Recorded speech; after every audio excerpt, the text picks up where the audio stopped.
god tier 5-star sword shield build kills no one, everyone's cheese. Psych, bitch, you just suck. And what's up, guys? It's Attacko. Today, I just wanted to show you guys kind of like what I do when I'm messing people up in arenas 1v3. And instead of just kind of posting the clips, maybe give some tips. And right off rip, we already got someone telling me to go to bed for the night, but I see him. He's got a fire staff, so I'm going to go for him first. I want to get rid of this range player immediately, and I'm just going to drag the melee to me.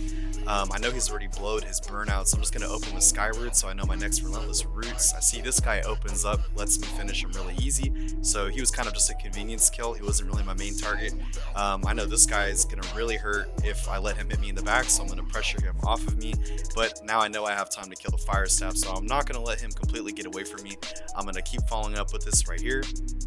Fuck that up, but it's going to be okay because I still had Reap up and I got rid of him. Now I just have one more guy left. It's a simple 1v1. I got this. So this dude seems a little bit more decent than the others, so I'm going to kind of take my time with him. I'm not going to throw it in, the one, dodge the shockwave. If I get hit by one of those, that could have taken me out completely. Dude clearly hits pretty hard. He's in light and he's blown his escape. So I know that if I just keep on his ass, he's not going to be able to do too much more to get away from me. Dodge this Path of Destiny so I don't get slowed right here. He's easily trying to kite me, but I think he's stammed himself by now. Looks like I'm going to hit him with this on an onslaught, so that's going to root, and there we go. That's a clap. Alright, now this one's going to play out a little differently. This guy's starting out with rapid shots, so I had to be careful at the beginning. Graveled them so they're all connected, and I can get off that nice rupture for the fortifying the weekend right off in the beginning. I'm going to stick this guy. I really don't want to deal with him the entire time. Now I'm going to chase the next guy that seems like a priority target. I don't know what he has on the spear. It could be, weekend. It could be pen. I don't know. Just someone I really don't want to deal with, especially with all the debuffs that spear has. Not someone that I want to let free, but it's looking like it's not really going in my favor right now. Luckily, I had a detonate up. I popped it right here on the floor. Tried to burst him with it. Clapped him. Last guy's sword and shield. I already know I can kill this. I have a great sword. It's just going to beat him. He's not really confident in the fight, and he didn't really start it off the right way to begin with. He actually gives up in the end, and that's a clap.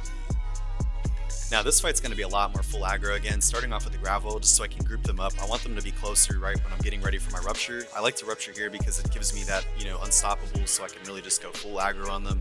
I'm not really fully committing to a target here until right now because I don't know exactly who's going to stay and who will leave.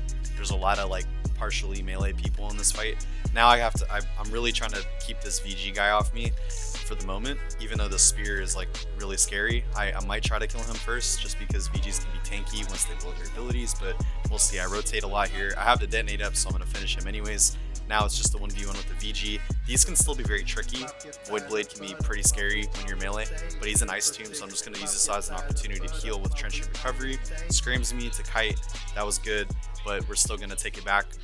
He didn't dodge the rupture, so I'm going to be unstoppable. He's weak and I'm fortified. I have a huge lead in this fight. I already know he's going to get snowballed now, and I just go for it. Easy. Now in this one we're going to have a repeat customer, but we're going to get the gravel out, interrupt the burnout right here just so he can't teleport away from it. Now I already know who I'm going to be picking. I'm going to full commit to this guy because I really don't want him to be sitting out there just DPSing me from outside the clump, even if I'm going to be getting speared in the back by literally 2 people.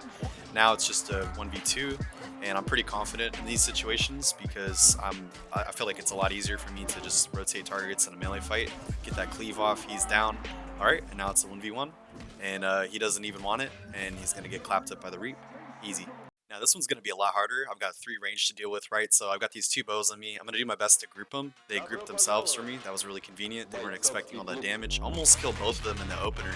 Wasn't really expecting that to happen. I'm going to have to full commit to this guy. I can't let him run away. In a triple ranged fight, you really don't have the ability to rotate targets as much. You can't let them get away and reset, or because you're on a time limit, basically, in these situations. So I'm really just going to run this guy down, even if it's to my own detriment. I really just don't want him to reset. It looks like it worked out. The Reap pulled him back in, and I should be able to finish him off. Now, this is a Blunderbuss Hammer build, or a Blunderbuss Sword and Shield build, sorry. These can still one-shot me 100-0. At any point in this fight, I could still get one-shotted from basically any opener that he does to me, whether it's Shield Rush, Shield Slap, Leaping Strike, or Blast Shot, so I have to be really careful. I use Grit right there to avoid the Shield Rush so I don't get stunned by that. I'm going to try to pull him back into the gravel. He's still a little bit too far away. Now he's blowing his net shot. I have to be careful here. I'm going to be regenerating stamina half as fast. He's detonating me. I tried to get out of onslaught stance fast enough, but I wasn't able to, so I took a pretty fat detonate there. But he's still scared, so I'm kind of capitalizing on that fear, and I'm gonna get the full heal off. It looks like my oak flesh is even gonna come back fast enough if he doesn't try to finish up this fight, but he knows that if he just waits for his cooldowns, that he could potentially just one-shot me, and he almost does right about now, I want to say, very soon. See, he stuns me, I'm almost dead. Like I said, I can die at any point in this 1v1, but I'm able to pull ahead and get the 1v3. That one was honestly pretty hard, but I hope that these clips kind of help you guys see what I'm thinking about when I'm doing my arenas, and maybe this will help you even in just 3v3s and not, like 1v3s, because a lot of these tips are or thought processes are honestly like, translatable to any fight if you're playing melee. And I hope it helped. Thanks for watching, guys. Peace out.